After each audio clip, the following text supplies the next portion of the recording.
Tanny Cooks here, and today I'm going to show you how to make a delicious oven roasted turkey wings with barbecue sauce. Definitely want to see this recipe. So to start off with, I'm going to take my 3 packs of all natural butterball turkey wings, and I am going to give them a wash to make sure they're all cleaned before I start to cook them. Some people may skip this step, that's your personal choice, but I do wash my poultry before I cook it. So I'm just placing it in a big stainless steel bowl of clean, cool water. While that's soaking, I'm going to cut up a couple of onions. These are sweet Vidalia yellow onions. We're going to actually put this in our pan to let those onion juices release as the meat roasts and add flavor to our meat. I'm also cooking some sweet mini bell peppers. I love the colors, the red, orange, and yellow. It adds a delicious sweetness. And these are our seasonings: avocado oil, thyme leaves, seasoning salt, poultry seasoning, complete seasoning, black pepper, and liquid smoke. So I have my garlic, onion, and peppers cut up. My meat has been soaking. It looked pretty clean to start with, but I still gave it a soak. So now I'm placing my onion slices in the bottom of my 13 by 9 metal pan, my nonstick pan. This is going to be the bed that I lay my meat on. So I'm adding the peppers, onions, and garlic. So with my turkey wings, I'm taking them out the water and then placing them on a paper towel just to give them a final inspection to make sure there are no feathers I need to pull off or anything.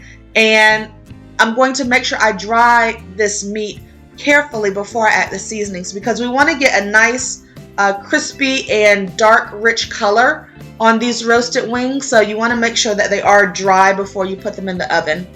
We want them to roast and not steam, basically. You'll notice turkey wings come in different sizes. Sometimes they could be really big, sometimes they could be smaller. It just depends on what your store has at that time. Now you'll notice it has this little flapper piece on the end. I'm going to break that joint and cut it off. Now, I'm not going to throw that away. I don't waste any meat. Meat is too expensive to buy to be wasting it. So you could save this to use in turkey stock or for turkey soup. I switched out that little knife for a big meat cleaver.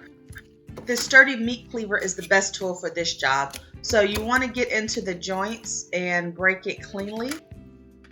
I'm going to show you a couple of other pieces doing that. So when I flip it over, you want to use your knife or cleaver to cut through the skin. And then I like to break it with my hands just to pop the joint. So it makes it easier to see exactly where I should cut in the middle of the joint without cutting the actual bone. So here I'm doing it again. Cut off the little flapper part. Cut a slit in the skin so it's easier to break the drum part from the flat part of your turkey wing. And you can see the joint there and feel it with your fingers. Dry off your hands carefully before you pick up your cleaver again. And then once you cut a slit in the skin, you can pop the joint with your hand to see it break open. And then it makes it so much easier to cut. You can do this with your chicken wings as well as your turkey wings. Beautiful flat piece of turkey wing. And I'm putting them in separate pans because I have so many. So I'm cooking the flat section on one side for some, and then on the others I'm cooking them basically whole. It's mainly for presentation purposes, and the fact that some people already know for poultry they like the flats or they like the drum parts. So cutting them in half makes it easier to serve people the cut of meat that they actually want to have.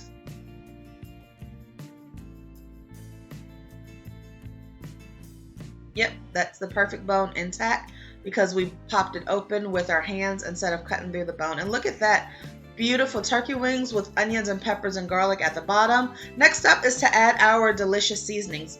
I'm going to start off with my oil. If you don't eat avocado oil or are allergic, you can certainly use olive oil or any neutral oil of your choice. You definitely could do this seasoning process the night before to let it marinate, but even if you don't and you just season it the day you're going to cook it like I'm doing here, it will still be delicious. So I added thyme leaves as well as seasoning salt.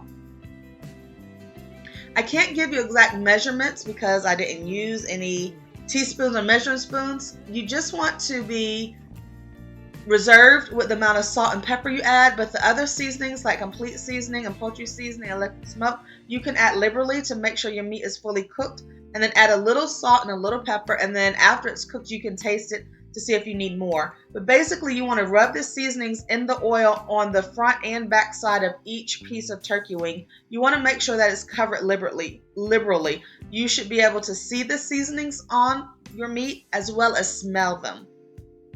So this skill comes with just cooking meat repeatedly so that you get an idea of how much seasoning you need in order to get the flavor you need. And look at that. That looks absolutely beautiful. And it smelled amazing in my kitchen already before I even put these in the oven.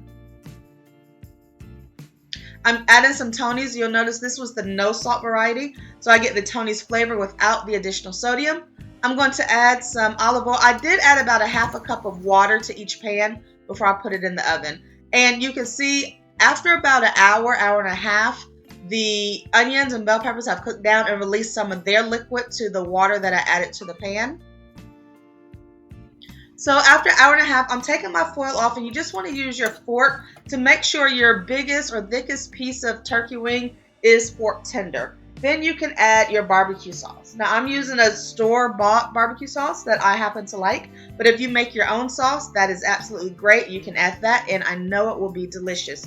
In fact, if you make your own barbecue sauce, leave your recipe down in my comments so that I can try it out in the future. But add some sauce, and then just make sure you smooth it around your meat fully so that every piece gets the beautiful and delicious flavor. Then we're going to put it back in the oven to cook for another 30 minutes. As an extra recipe, I decided to go ahead and oven bake some sweet potatoes. So I just pierced holes with a fork all around 3 sweet potatoes or yams, and then I drizzled some olive oil on it and put it in aluminum foil and let it bake for the last 30 to 45 minutes that the turkey was cooking. Once it was done, I cut it open with a butter knife, and I added some vegan butter. This Earth Balance soy-free contains canola oil, palm oil, flax oil. It is cholesterol-free. And then I add pumpkin pie spice from Badia. It contains nutmeg and cinnamon. I do not use brown sugar anymore. I use golden monk fruit. Now I have a link to this in my description box below. It is more expensive than brown sugar, but it's healthier for you because it doesn't raise your blood sugar. It tastes just like sugar, but it doesn't actually contain any sugar. And look at that, y'all. After about 2 hours of cooking, 2 hours of cooking at 350 degrees. Look at how beautiful these turkey wings are. The barbecue sauce gives it a delicious and rich glaze. And I plated these up for 3 family members. So I have my turkey wings that are juicy and tender, as well as the sweet potatoes that I added in the to-go boxes as well. So if you like this recipe, definitely check out the other soul food recipes on my channel. Be sure to subscribe and share this video with your friends that you think might benefit from learning how to cook this delicious turkey wing recipe. Thank you.